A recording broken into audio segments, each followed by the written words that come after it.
Here we are. Hi, everybody. Welcome. My name's Robert Twine. I help people that are in marriages go from conflict to confidence so they can rekindle the spark in their marriage. Maybe that's you. Today we're going to talk about separation. This is a big one. Maybe you have some things that are happening in your marriage right now that if you don't find a solution for, you know it's going to lead to separation. Maybe you're already separated. Or maybe you're just going through conflict and you don't want to be to a place where you ever think about or think leaving is an option. Whatever reason you're here, I'm glad you're here and I'm glad you're watching. And I'm going to go ahead and get started because it is 4:30 p.m. Eastern Standard Time. So let's go ahead and get started. How do you reconcile a failing marriage, a marriage that you know is failing? What do you do to reconcile? There's a couple things. You swept some things under the rug that have come up and they keep coming up, and now the rug is like a giant hump and you don't know how. You keep tripping over it and tripping over it and tripping over it, and the only way you know how to get rid of it is to move out or get rid of the rug, is to get rid of that stuff. But that stuff is coming from somewhere. So that's why you're here, to figure out where is this stuff coming from that keeps getting swept under the rug. Where are these things coming from that continue to create this big rug that you keep tripping over? So that's what we're going to talk about today.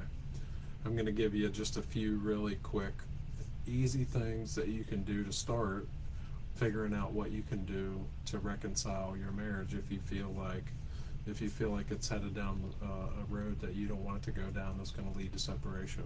So the first thing is to get clear about what it is that you want. What is it that you want from your marriage? Get clear about it. What do you want? Do you want to be married? Why do you want to be married? Questions are so powerful. You ask yourself powerful questions, you get powerful answers. When we ask ourselves disempowering questions, we get disempowering answers, like, why does everything always happen to me like this? Why is my luck so bad? How come every day life is so terrible? That question, you're going to get an answer that you're not going to like. But if you ask yourself, what do I want? And you figure it out, that's going to be a really empowering question. So let's go to the next one. So what else? What are your resources? What are you good at? What is something that you feel like you're good at? And I think this is one of the challenges I see with people who are married, is a lot of times, who are we hardest on? Is it everybody else or is it ourselves? Just put it in the comments, and if you're here live, just say hi. You put a little wave. But we're hardest in our marriage on ourselves. We usually judge ourselves more than we do other people, and the more we judge ourselves and the more that we feel guilty and judge ourselves and put ourselves down, the easier it is to do that to our partner and the people around us and our kids. And that's okay, no judgment. One of the reasons I do what I do is because I don't have judgment on people's experience in their marriage. I don't judge. It's what I've been through in my life has led me to a place where I don't judge. But I do this, I want to help you figure out what it is that you want and how to create that, to make really lasting, fulfilling choices and decisions and actions, and to contribute to the benefit of your life, your family, your marriage, and so you can have what it is you want, so you can feel peace, so you can feel joy. So these are some questions you can ask yourself. What are your resources? What are you really good at? What do you love to do? Take stock. so to speak. What do you want? What are your resources? Start to really get an idea of where you are. Not worse than you are, but just where you are. Just get an idea of right where you are. And then after that, you figure out, okay, what is it that you need to work on? Now, usually we're pretty good about this, you know. We know kind of what we need to work on a lot of times, and we kind of beat ourselves up. And it makes it hard to take action because if you feel guilty, shameful, if you feel um, down in the dumps, depressed, anger, you can take action from anger. Not, it's not always going to be the greatest, but when we're depressed, we're anxious, a lot of times, and even angry, when we act from that space, we create things that aren't going to bring lasting fulfillment. They're going to bring us fulfillment in the moment, and it feels good to be like, yeah, I told you so, right? That feels good in the moment, but long-term fulfillment, it's not going to bring us that. So this is learning how to get to a place where we can take stock. Maybe you get angry. Maybe you have a challenge with regulating your emotions. Maybe one of the areas you need to work on is the financial area. Maybe one of the areas you need to work on is appreciating your partner. Whatever it is, no judgment, just to look at it, objectively from the outside looking in to see it. What is it that you can work on? What is it that you need to work on? And I don't even like the word need to, because it makes like this have to, need to mindset. It feels kind of like imprisoning and disempowering, because it's like, oh, I have to do this and I need to do that and I can't do this. The should and shouldn'ts don't really give us the positive energy to be able to move forward in a positive way. So once you get stock and you're getting clear about where you're at, what you want, some of the things that you're good at, some of the things that you need some work on. Once you get to that place, then okay, the next place is start to take some actions. What is it that you enjoy? What are your resources? If you're good at it, there's some actions that will always bring you great results. And this is one of the reasons that I do what I do and put these videos out, because this is one of the things. Watching videos like this, getting connected, and listening, hearing these kind of things of different questions you can start to ask yourself. Reading books. Clips on YouTube are great. Clips on YouTube are so great. So much great information on there. Information only gets us so far. Signing up for programs that can help us, like the program that I offer, is one option. There's lots of options out there, though. There's lots of options that you can pick that are things that can be stepping stones, and just putting that energy in that direction to figure out, to help you understand what is it that I can do differently. How can I show up in a way that's going to help my partner and help me to feel more fulfilled? And it's more about ourselves. Because what do we want to have a great marriage for? Because we want to feel fulfilled. We want to feel good. So we get to choose how we're going to show up so we can feel good in our marriage. What happens when we're facing, we have this marriage that's like, we see that it's falling apart and we don't know what to do. There's a lot of guilt and shame that comes with that sometimes, because we think that, well, I'm not good enough, I'm not able to do this, blah, blah, blah, blah, blah. But the truth is, this happens a lot. It happens. The divorce rate is over almost 50% for first marriages, over 60% for second marriages, and over 70% for third marriages. So this is happening on a grand scale around us. We haven't been taught about communication. We haven't been taught about intimacy. We haven't been taught about these things. You could get all these problems in our marriage that build up, and then all we can see is this looming wall of past experience and problems. That's hard. So taking the actions.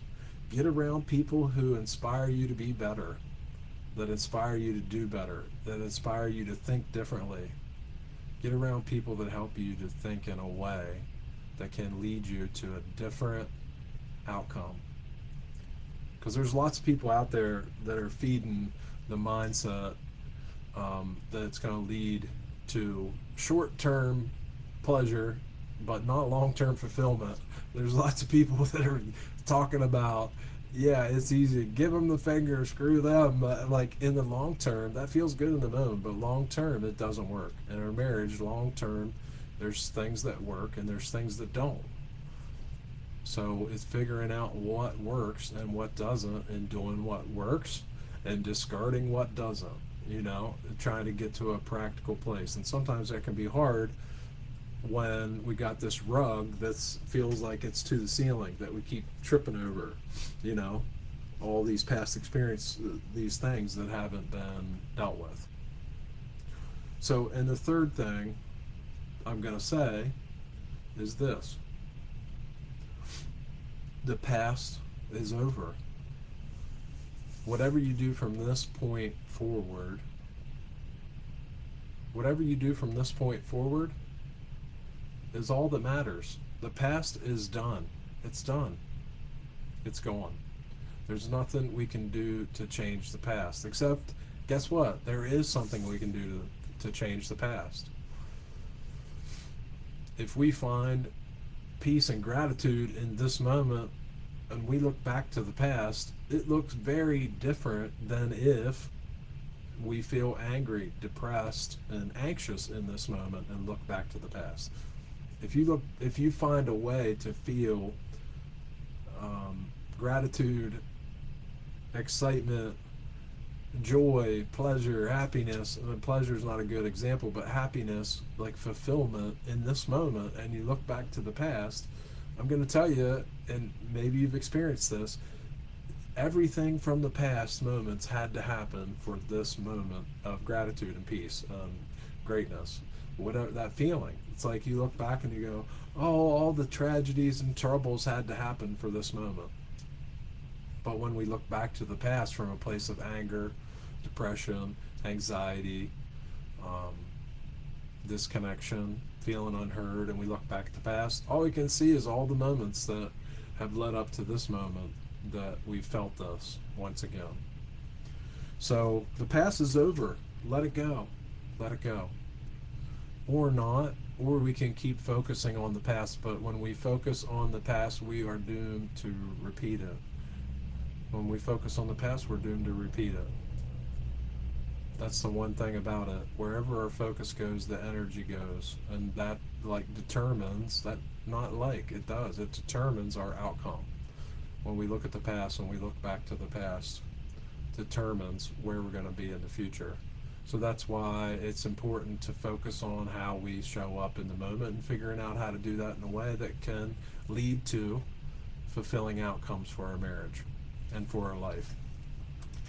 I'm really passionate about this stuff. I could talk about it for hours and hours because I love it very much, and I think this is something that we have not been taught. We just haven't been taught how to do this, and I love sharing this stuff. Let's see, something else I have here.